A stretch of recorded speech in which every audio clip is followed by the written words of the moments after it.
샬롬 류 선생의 구속사 천국열차 유도순 목사님의 신구약 성경 파노라마를 낭독하는 시간입니다. 지금은 호세아 파노라마 13장입니다. 내가 속량하며 구속하리라. 요절은 14절.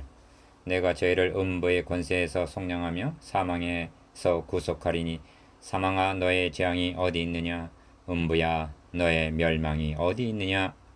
13장의 중심점은 도표에서 중심축으로 나타나고 있는데 바알로 인하여 망하고 1절, 패망하게 된 9절, 저들을 하나님께서 내가 저희를 음부의 권세에서 속량하며 사망에서 구속해 주시겠다는 데 있습니다. 14절.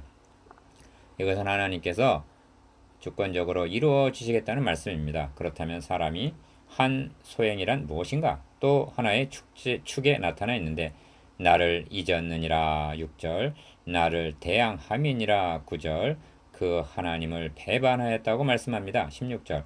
그토록 배운 망덕함에도 불구하고 하나님은 그들을 속량하시고 구속해 주시겠다는 여기에 핵심이 있는 것입니다. 이것이 호세아에서 계시된 절망의 소망입니다. 한 걸음 더 나아가야만 합니다. 사활적으로 중요한 것은 사망에서 구속하심이 어떤 방도로 가능하여지는가에 있기 때문입니다. 이를 두 단원으로 나누어 상고하겠습니다. 첫째 단원 1절에서 9절 사망 선고를 받은 이스라엘, 둘째 단원 10절에서 16절 내가 사망에서 구속하리니, 첫째 단원 1절에서 9절 사망 선고를 받은 이스라엘. 에브라임이 말을 바라면 사람이 떨었도다. 저가 이스라엘 중에서 자기를 높이더니 바알로 인하여 범죄함으로 망하였거늘. 1절 1. 본장은 첫 절에서 망하였거늘 합니다. 1절 하반절 이는 의사가 운명했습니다 하고 죽음을 선고하는 것과 같은 일종의 사망 선고입니다. 본 단원의 마지막 절에서도 이스라엘아 너가 패망하였나니 하고 선고하십니다. 9절 살려보려고 그토록 애를 써보았지만 결국 사망을 선고하기에 이른 것입니다. 니은 원인이 무엇인가? 바알로 인하여 범죄함으로 라고 말씀합니다. 1절 하반절 사망에 이르게 된 결정적인 죄는 우상 숭배에 있었던 것입니다. 그리고 앞에서도 여러 번 지적했습니다만 우상 숭배에 빠지게 된 원인은 자기를 사랑하며 돈을 사랑하며 한 디모데 후서 3장 2절 자기 중심적인 신앙, 기복신앙에 있었던 것입니다. 디귿 또 한 가지 원인은 자기를 높이더니 한 교만입니다. 1절 중반절 얼마나 교만했으면 사람이 떨었도다 합니다. 1절 중반절 교만이란 자기 중심적인 신앙과 불가분의 관계입니다. 자기에게 힘과 능력이 있다고 여기게 되면 교만해지는 것입니다. 그런데 이제도 저희가 더욱 범죄하여 은으로 자기를 위하여 우상을 부어 만든다고 책망하십니다. 2절 망해가면서도 죽어가면서도 숨이 넘어가면서도 더욱 범죄하여 라고 말씀하십니다. 에브라임아 내가 너에게 어떻게 하랴? 유다야 내가 너에게 어떻게 하랴? 6장 4절 참으로 구제불능임을 보게 됩니다. 3. 이러므로 저희는 아침 구름 같으며 쉽게 사라지는 이슬 같으며 타작마당에서 광풍에 날리우는 쭉정이 같으며 굴뚝에서 나가는 연기 같으리라 하십니다. 3절 구름, 이슬, 쭉정이, 연기 등은 모두가 쉽게 사라지는 것의 비유입니다. 적절한 비유는 아니겠지만 마치 사랑하는 자가 죽었을 때 시신을 화장하여 그 죄를 뿌리고 돌아설 때의 허망함 같은 것으로 여겨집니다. 4절은 그러나 이렇게 시작됩니다. 4절은 사망을 선고받은 자에게 들려주는 마지막 말씀이라 할 수가 있습니다. 세 마디로 되어 있는데 기억 너가 애굽 땅에서 나옴으로부터 나는 너희 하나님 여호와라 하십니다. 니은 나밖에 너가 다른 신을 알지 말 것이라 하십니다. 디귿 나 외에는 구원자가 없느니라 하십니다. 이는 저들에게는 절통할 말씀인 것입니다. 왜냐하면 이를 일찍이 깨닫고 명심하기만 했다면 이 지경에 이르지 않았을 것이기 때문입니다. 절통이란 크게 통곡할 이라는 말씀입니다. 5절에서 6절은 일종의 회고를 할 수가 있는데 내가 광야 마른 땅에서 너를 권고하였거늘 저희가 먹이운 대로 배부르며 배부름으로 마음이 교만하며 이로 인하여 나를 잊었느니라 하십니다. 7절에서 8절까지는 하나님이 저들에 대하여 기억, 사자, 표범, 곰, 암사자, 들짐승 같으리라고 말씀하십니다. 그리하여 그 염통 거풀을 찢고 삼키고 찢으리라 하십니다. 저들의 배은망덕으로 말한다면 당연하게도 나무음이 있지만 하나님이 이렇게 하신단 말인가? 니은 다니엘 7장에는 큰 짐승 넷, 즉 사자, 곰, 표범, 무섭고 강하며 큰 처리가 있는 짐승이 등장합니다. 다니엘 7장 3절에서 7절. 이는 바벨론, 바사, 헬라, 로마 나라를 상징함인데 본문은 이를 염두에 두고 하는 말씀으로 여겨집니다. 범죄로 인하여 하나님의 백성들은 사나운 내 짐승에게 내어줌이 되고 참혹한 고난을 당하였던 것입니다. 이는 하나님이 허용하셨기 때문인데 그래서 내가 저에게 사자 같고 라고 말씀하시는 것입니다. 7. 그러므로 이스라엘아 너가 패망하였나니 이는 너를 도와주는 나를 대적함이니라 9절 하십니다. 이것이 사망 선고를 받은 이스라엘입니다. 둘째 단은 10절에서 16절 내가 사망에서 구속하리니 내가 저희를 음부의 권세에서 속량하며 사망에서 구속하리니 사망아 너의 재앙이 어디 있느냐 음부야 너의 멸망이 어디 있느냐 네 우침이 내 목전에 스물이라 14절 14절은 본장의 요절이요 호세아서 전체 요절이라 해도 과언이 아닐 정도로 중요한 의미가 있는 말씀입니다. 바울이 이 말씀 인용하여 부활장 고린도전서 15장의 결론으로 삼고 있는 것만 보아도 그 무게를 알 수가 있습니다. 핵심은 사망과 구속이라는 상반된 의미에서 구할 수가 있습니다. 사망은 죄와 값으로 온 것입니다. 그러나 구속은 대가가 아니라 하나님의 값없는 은혜인 것입니다. 어떻게 값없이 주시게 되었는가? 하나님의 아들이 대신 값을 지불했기 때문입니다. 이것이 구속입니다. 1. 내가 저희를 음부의 권세에서 속량하며 사망에서 구속하리니 하십니다. 14절 상반절 기억 음부 사망이라는 말을 유념하시기 바랍니다. 이스라엘은 이제 사망 선고를 받고 음부에 떨어질 처지에 놓인 것입니다. 니은 하나님은 에스겔 선지자에게도 골짜기에 가득한 아주 마른 심이 많은 뼈를 보여주셨습니다. 이것이 이스라엘의 상태였던 것입니다. 그리고 물으십니다. 이 뼈들이 능히 살겠느냐? 에스겔 37장 3절 그것은 불가능한 일로 보였을 것입니다. 이 말씀이 기억 1차적으로는 열방으로 추방당했던 하나님의 백성들이 귀환하게 될 것을 의미합니다.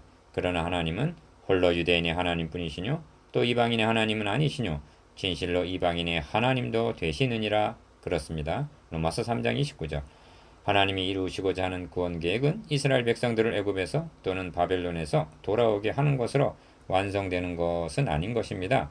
니은 그러므로 내가 저희를 음부의 권세에서 속량하며 사망에서 구속하리니 하신 말씀은 예수 그리스도의 대속으로 말미암아 성취되고 재림으로 완성될 말씀인 것입니다. 고린도전서 15장 52절에서 55절 성경은 말씀합니다.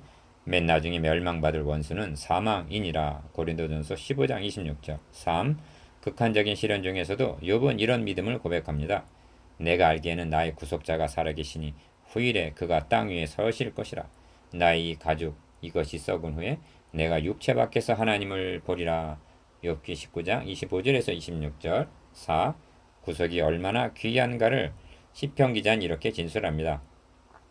자기의 재물을 의지하고 풍부함으로 자긍하는 자는 아무도 결코 그 형제를 구속하지 못하며 저를 위해서 하나님께 속전을 바치지도 못할 것은 저희 생명의 구속이 너무나 귀하며 영영이 못할 것임이라. 시편 49편 6절에서 7절 5. 이를 알았기에 베드로는 너희가 알거니와 너희 조상의 유전한 망령된 행실에서 구속된 것은 은이나 금같이 없어질 것으로 한 것이 아니요 오직 흠없고 점없는 어린 양 같은 그리스도의 보배로 필요한 것이라. 베드로전서 1장 18절에서 19절 6. 사망아 너의 재앙이 어디 있느냐 음부야 너의 멸망이 어디 있느냐 하고 14절 중반절 호통을 치십니다. 이는 엄청난 말씀인 것입니다. 왜냐하면 기억 이제 이스라엘은 사망과 음부에 삼킨 바 되고 사망 선고를 받은 상태이기 때문입니다. 니은 이런 상태에서 사망아 너의 재앙이 어디 있느냐 아무데도 없다는 것입니다. 음부야 너의 멸망이 어디 있느냐 아무데도 없다고 말씀하고 있다는 것은 얼마나 놀라운 말씀입니까? 7.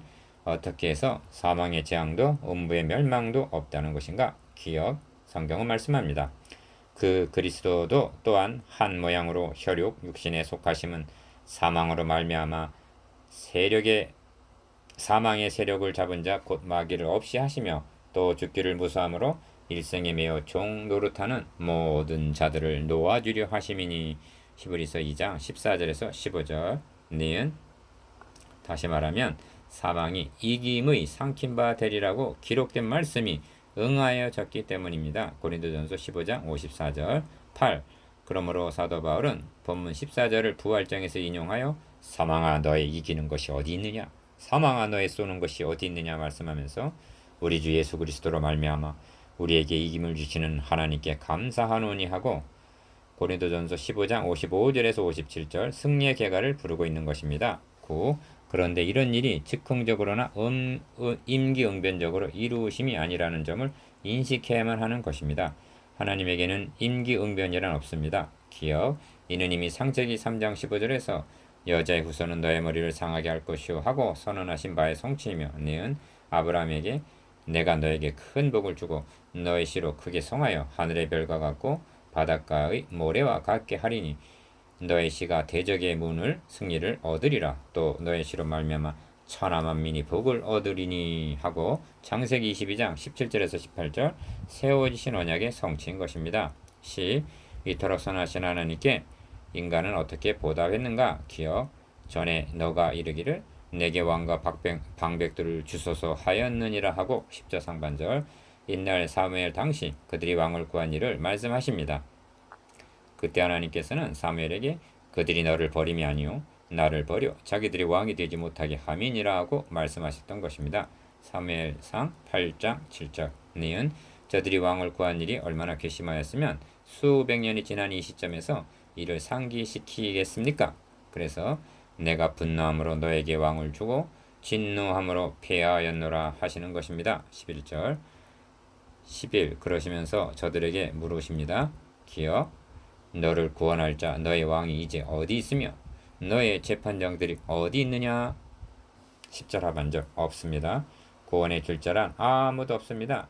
저들이 연애하던 우상도 어리석은 비둘기같이 두리번거리며 믿었던 7장 11절. 애굽도나 수르도 하나님의 왕 되심을 거부하고 구했던 왕도 방백도 구원해 줄 수 있는 자는 하나도 없습니다. 니은 이 절망적인 시점에서 하나님은 내가 하고 14절 상반절 나서 주시는 것입니다. 내가 저희를 음부의 권세에서 속량하며 사망에서 구속하리니 하시는 것입니다. 12. 새삼스럽게 왕을 구한 이를 거론하심은 기어 저들의 소행 즉 너를 도와주는 나를 대적함이니라 하신 9절. 하나님 대적과 사마리아가 그 하나님을 배반하였으므로 하신 16절. 하나님을 배반한 소행을 뼈저리게 깨닫게 하기 위해서입니다. 니은 적극적으로는 나 외에는 구원자가 없느니라를 4절 하반절 확증시켜 주시기 위해서인 것입니다. 13. 구원할 말씀은 내가 저희를 음부의 권세에서 속량하며 사망에서 구속하리니 하신 속량과 구속이 필요하게 됨은 이스라엘의 범죄로 말미암은 것이 전부가 아니라 시조 아담 하와가 범한 원죄로 말미암은 것이라는 점을 놓쳐서는 아니 된다는 말씀입니다. 그러므로 사람은 다 거짓되되 하나님은 참되시다 하고 로마서 3장 4절 고백할 것 밖에는 내놓을 것이라고는 아무것도 없는 것입니다.